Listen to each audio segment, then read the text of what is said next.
Купили сте картофи или лук, донесли сте ги у дома и къде отиде тази мрежичка? Най-често в кофата за буклук, а на празно. Дори не подозирате какъв ценен ресурс за градината си изхвърляте. Днес ще ви покажа 10 гениални начина да дадете втори живот на тази мрежичка. И повярвайте, някои от тях със сигурност ще ви изненадат. Тази проста вещ всъщност е истинско съкровище за всеки градинар. Тя е здрава, не гние под дъжд и слънце, отлично пропуска вода и въздух. Именно тези качества я превръщат в незаменим помощник. Така че следващия път, преди да изхвърлите мрежичката, си спомнете това видео. И така, метод номер 1, и той може би е най-популярният. Превръщаме обикновената мрежа в надеждна опора за увивни растения. Вместо да харчим пари за специални градински шпалири, които освен това заемат място при съхранение, нека използваме това, което вече имаме. Мрежата, в която купуваме зеленчуци, е изненадващо здрава. Тя не гние от влага и не се разрушава на слънце, което я прави идеален материал за многократна употреба. Какво трябва да направите? Всичко е елементарно. Вземете 2 здрави опори. Това могат да бъдат дървени колове, парчета арматура, дори стари дръжки от лопати. Забийте ги в земята в краищата на вашата леха.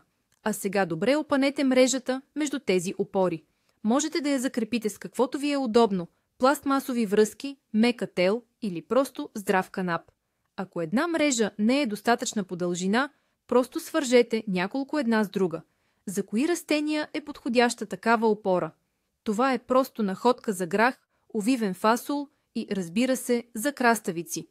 Техните мустачета с радост ще се захващат за клетките на мрежата, катерейки се нагоре към слънцето. Растенията на такава шпалира се проветряват отлично, което значително намалява риска от гъбични заболявания. А плодовете не лежат на земята, остават чисти и са изключително удобни за прибиране. Само няколко минути и имате готова безплатна и дълготрайна опора за богата реколта. Да продължим нататък. Метод номер 2. Това е надеждна и, което е не по-малко важно, напълно безплатна защита на вашата реколта от птици.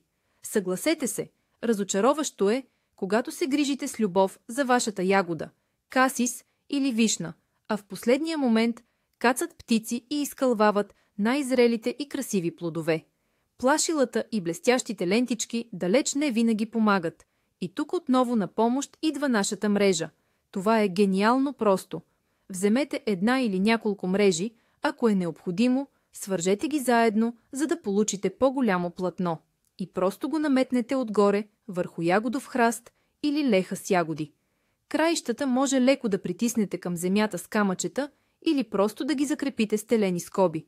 В какво е предимството на този метод? Мрежата изобщо не пречи на растенията.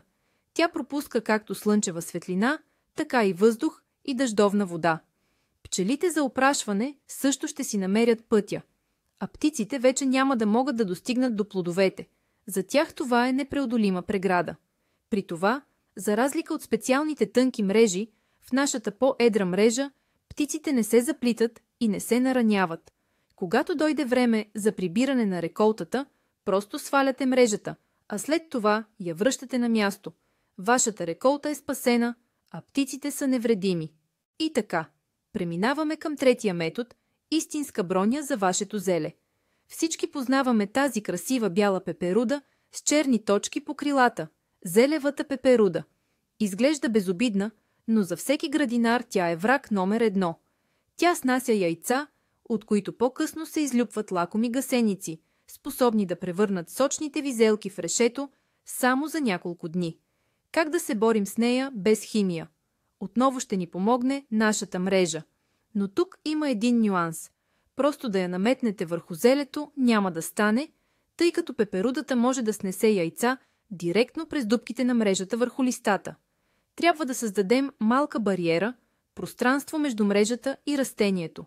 За целта ще изградим най-обикновен тунел. Вземете няколко дъги, могат да бъдат направени от дебел тел, стари пластмасови тръби или дори гъвкави върбови пръчки. Поставете тези дъги над лехата с зеле, а сега опънете върху тях мрежа или няколко мрежи, съшити заедно. Най-важното е да притиснете плътно краищата на мрежата към земята. Можете да ги присипете с земя или да ги притиснете с камъни. Важното е да не останат никакви процепи, през които пеперудата би могла да се промъкне вътре. В резултат получавате идеален защитен купол. Слънцето, въздухът и водата свободно проникват до растенията, а зелевата пеперуда може да кръжи над лехата колкото си иска, но до листата няма да може да достигне.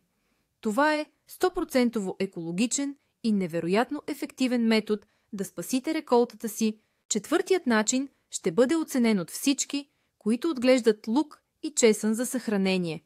Една от основните задачи след прибиране на реколтата е правилното и изсушаване. Ако това не се направи, главите ще започнат да гният и целият ви труд ще отиде на празно. Обикновено ги разстилат на тавани, веранди или в плевни, но това не винаги е удобно и заема много място. И тук нашата мрежа се превръща в идеалния инструмент за сушене.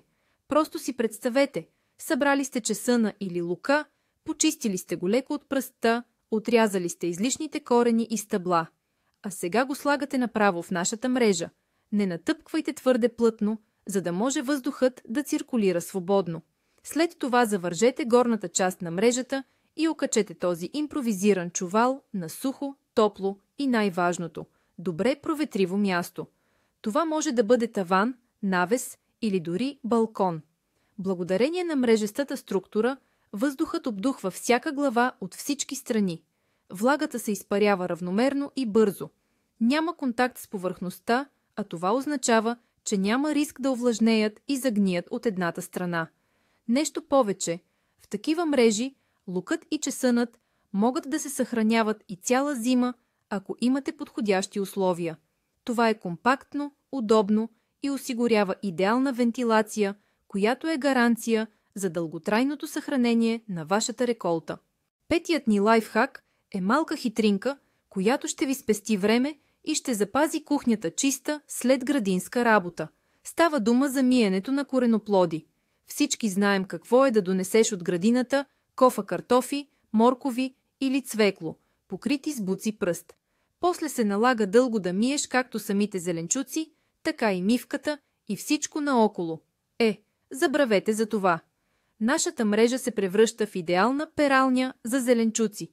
Прави се така, директно в градината или вече у дома, сложете мръсните кореноплоди в мрежа от картофи или лук. Не е нужно да взимате чиста, може да използвате тази, в която сте ги донесли. А сега най-интересното. Просто вземете маркуч с пръскалка и хубаво изплакнете зеленчуците директно в мрежата. Или потопете мрежата в кофа с вода и я разтърсете хубаво. Цялата основна мръсотия и пръст лесно ще се отмият през големите отвори. При това ръцете ви ще останат почти чисти, а мръсотията няма да се разнесе из цялата кухня. След такова предварително изпиране, зеленчуците ще трябва само леко да се изплакнат под чешмата. Това е просто, бързо и невероятно удобно, особено когато трябва да се обработи голяма реколта. Шестият метод е изключително полезен за всички, които отглеждат нещо в саксии, било то стайни цветя, разсад на перваза или домати на балкона. Един от основните проблеми е правилният дренаж. Често на дъното се слагат керамзит, чакъл или счупени парчета от саксии, но те утежняват саксията, а и не винаги са ни под ръка. Освен това, дребни частици от почвата все пак се отмиват през дренажните отвори, оставяйки мръсотия. А какво ще кажете, ако ви разкрия, че идеалният дренажен слой вече го имате? Да, това е все същата мрежа. Всичко е изключително лесно. Преди да насипете почва в саксията или контейнера, отрежете парче мрежа и го поставете на дъното. 1 или 2 слоя, това ще е достатъчно, за да покриете напълно дренажните отвори. Какви са ползите от това? Първо, при поливане почвата вече няма да се отмива от саксията. Вашият перваз или патио ще останат чисти. Второ, и това е най-важното, мрежата няма да позволи на дренажните отвори да се запушат с почва. Излишната влага винаги ще може да се оттича безпрепятствено, а това е най-добрата превенция срещу загниване на корените. Корените на вашите растения ще ви благодарят. Това е лека, вечна и абсолютно безплатна алтернатива на закупения дренаж. Седмият начин е истинско спасение за тези, които отглеждат разсад и щадят нервите си по време на пресаждането му на открито. Най-стресиращият момент за младото растение е изваждането му от общото съндъче. Често кореновата бала се разрушава, нежните коренчета се късат и растението след това боледува дълго и се адаптира трудно на новото място. Нека направим този процес максимално безболезнен с помощта на нашата мрежа. Преди да напълните сандъчето за разсад с почва, постелете дъното и стените му с цяло парче мрежа. Оставете малки крайчета по краищата. Сега спокойно насипете пръст и посейте семената, както обикновено правите. Разсадът расте, корените му проникват през отворите на мрежата, създавайки компактна, армирана коренова бала. И ето, че настъпва денят Х. Времето за пресаждане. Вече не е нужно да подкопавате всяко растение с лопатка с риск да го повредите. Просто хващате краищата на мрежата и внимателно изваждате целия почвен пласт от сандъчето наведнъж. Той е платен и не се разпада. След това можете или да разрежете мрежата и да разделите растенията, или, ако схемата на засаждане позволява, да ги засадите на малки групи. Кореновата система се травмира минимално. Растенията почти не забелязват пресаждането и веднага тръгват да растат. Това е прост трик, който значително повишава прихващането на вашия разсад. Осмият начин ще ви превърне в истински алхимик на органичното земеделие. Ще приготвим така наречения компостен чай или течна билкова настойка. Това е супер ефективен, жив тор, който насища почвата с полезни микроорганизми и хранителни вещества в лесно усвоима форма. Обикновено за целта се използват стари чували или мърля, но нашата мрежа пасва просто идеално за тази цел. Какво трябва да направите? Вземете мрежата и я превърнете в един вид пакетче за чай. Напълнете я със зрял компост, хумус или просто прясно окосена трева, например коприва. Не я натъпквайте много плътно. Завържете добре горната част. Сега потопете това пакетче в голям съд с вода. Кофа, бъчва, няма значение. Оставете да престои за няколко часа, а най-добре за едно денонощие. Периодично може да разбърквате или просто да потапяте торбичката, за да се ускори процесът.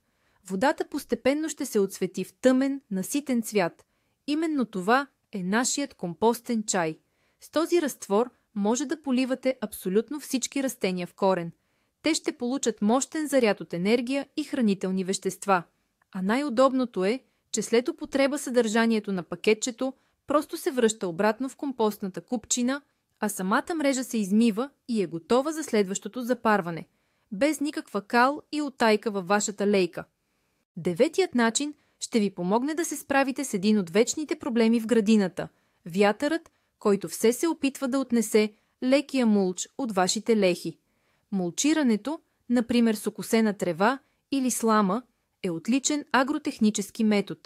Той запазва влагата в почвата, потиска развитието на плевелите и подобрява структурата на почвата. Но щом задуха силен вятър, цялата ви работа се разпилява из целия двор и отново на помощ идва нашата мрежа. Тя ще бъде идеалният фиксатор за всеки лек органичен мулч. След като разстелете слама, сено или подсушена трева върху лехата, просто я покрийте отгоре с мрежата. Можете да използвате една голяма или няколко по-малки, като ги застъпите. За да не отнесе вятърът самата мрежа, трябва да я закрепите. По краищата можете да я притиснете с камъни, тухли, дъски или просто да я прикрепите към земята с самоделни скоби от дебела тел. Сега вашият мулч е надежно фиксиран. Той няма да помръдне никъде, дори при силни пориви на вятъра. В същото време мрежата изобщо не пречи. Тя пропуска вода по време на поливане или дъжд. Лесно се сваля, когато е необходимо да добавите още мулч или да разрохкате почвата и също толкова лесно се връща на мястото си. Това е едно просто и елегантно решение на проблема, което ще съхрани както труда, така и нервите ви. Десетото решение е пример за истинска градинарска хитрост. Превръщаме буквално един отпадък в полезен инструмент за почистване. След работа в градината, нашите инструменти – лопати, мотики, гребла и малки лопатки често са покрити с слой засъхнала пръст, глина или трева. Почистването на всичко това може да бъде доста досадно и изморително, особено ако мръсотията вече е успяла да засъхне добре. Металните четки драскат инструментите, а с парцал такава мръсотия няма да махнете. И ето тук на помощ идва нашата мрежичка. Благодарение на своята структура и материала си, от здрава, но гъвкава пластмаса, тя се превръща в идеален абразив. Просто вземете една или дори две мрежички и ги смачкайте на платно еластично топче, голямо колкото юмрук. Можете дори да го фиксирате с тел, за да не се разпада. И ето, готово. Вече имате в ръцете си самоделна, многократна и изключително ефективна гъба-стъргалка. Тя отлично се справя дори с засъхнала мръсотия, без да драска метала или пластмасата на градинския инвентар. С нея можете да почистите кофи, градински колички, дори градинските си обувки. След употреба, просто изплъкнете тази стъргалка под течаща вода и тя отново е готова за работа. Тя не ръждясва, не гние и ще ви служи много, много дълго. Това е едно решение за жълти стотинки, което прави рутинното почистване много по-лесно и бързо. 11-тият начин е да си направите домашно сито за градински нужди. Често ни се налага да пресяваме почва за разсад, за да я направим по-рохкава и въздушна, или да отделим готовия компост от по-едри, все още неразложени частици. Купуването на специално градинско сито е излишен разход, а нашата мрежа ще се справи с тази задача не по-лошо. Има два лесни варианта. Първият е най-бърз. Вземете празна кофа или друг подходящ съд. Покрийте го отгоре с мрежата, а краищата закрепете, например, с ластик за пране или въже, така че да е добре опъната. Сега просто насипете отгоре пръст или компост и разтривайте с ръка. Дребната рохкава почва ще пада в кофата, а всички едри буци, камъни и пръчки ще останат върху мрежата.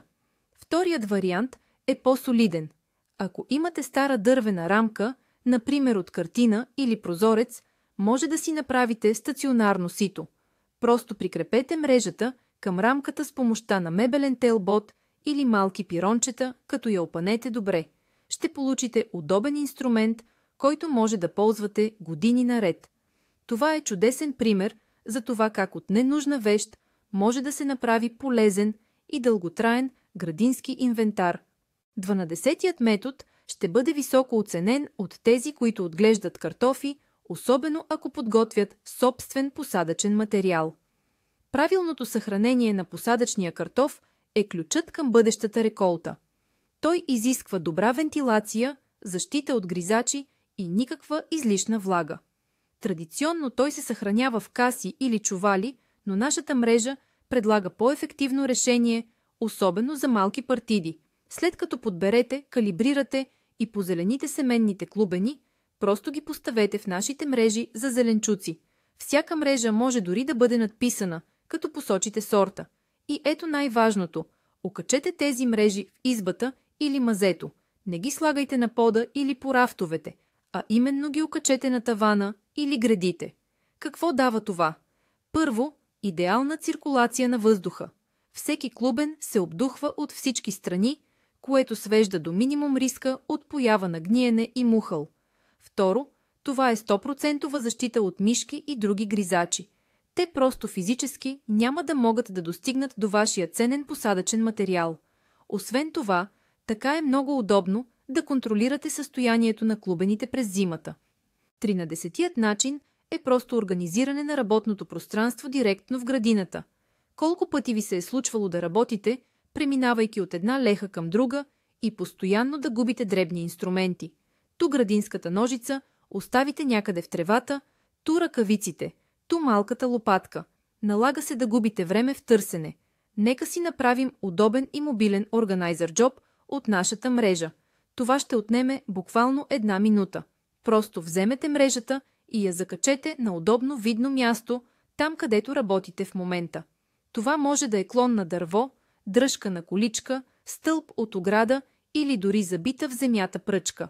Сега разполагате с временен джоб, където можете да прибирате всичко, което трябва да ви е под ръка. Ръкавици, градинска ножица, пакетче с семена, маркери за лехи, телефон.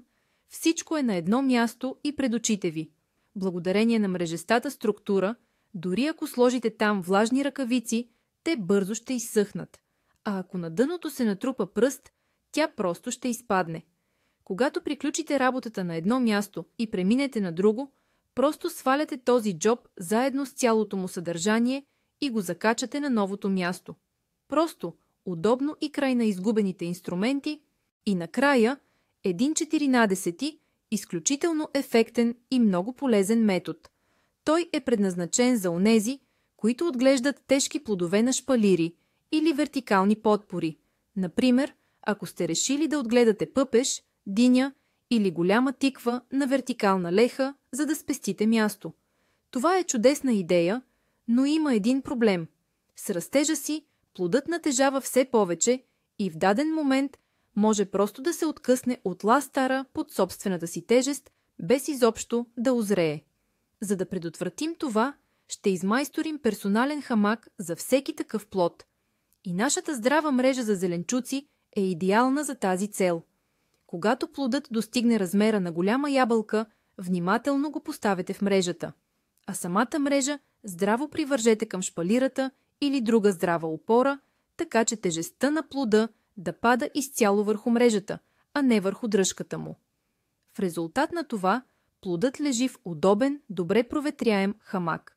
Той получава достатъчно слънце, обдухва се от вятъра, не лежи на влажна земя и най-важното, теглото му вече не застрашава стъблото. Така ще можете да отгледате на шпалира дори много едри екземпляри. Изглежда изключително впечатляващо и гарантира, че дългоочакваният ви урожай ще озрее успешно. Но кой от всички тези начини е най-впечатляващият? Може би това е идеята за създаване на чайни торбички за компост. Само си представете, просто слагате малко отпадъци в мрежата, потапяте я в лейка с вода и получавате безплатен течен тор. Това не е просто икономия. Това е ново ниво на осмисляне на ресурсите във вашата градина. Или пък идеята за миене на зеленчуци направо в мрежата, в която сте ги донесли. Край на мръсната мивка и излишните съдове. Прости неща, които променят всичко. Както виждате, малката мрежичка за зеленчуци не е буклук, а универсален помощник за всеки градинар. От поддържане на растенията, през защита на реколтата, до приготвяне на торове. Това е ярък пример как можем да използваме повторно вещите, с полза за нас и за природата. Благодарим, че гледахте до края. Ако ви е харесало поне едно от тези приложения, не забравяйте да харесате видеото и да се абонирате за канала, за да не пропускате нови градинарски трикове. А сега един въпрос към вас. Как вие използвате мрежите за зеленчуци? Или може би след това видео ви хрумна вашата 11-та гениална идея? Напишете в коментарите. Нека съберем пълна колекция от лайфхакове.